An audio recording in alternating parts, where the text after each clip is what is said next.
শুনে আমি কত মানুষকে নামাজি বানিয়ে দিয়েছি, পরেজগার বানিয়ে দিয়েছি মাওলা গো, তাহলে ওই সমস্ত কাজের সওয়াবগুলো আমার কোথায় চলে গেল?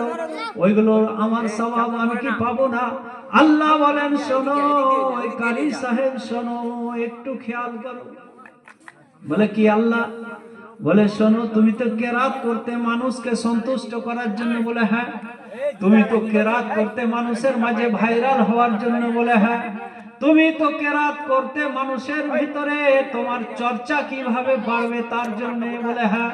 তুমি তো নামাজের সময় নামাজ পড়াতে, কিন্তু এটা খেয়াল করতে যে আমার কেরাত শুনে মানুষ নামাজে একবারে মন গলে নামাজ পড়বে, খুশু খুশুর সঙ্গে নামাজ পড়বে, আর তারা নামাজ শেষে আমার খুব নাম করবে কি বারে কাজী সাহেব খুব সুন্দর কেরাত। হ্যাঁ ও কারি সাহেব শোনো, তুমি যেটা চাইছিলে দুনিয়ার ভিতর, তুমি যেটার মোতালাশি ছিলে,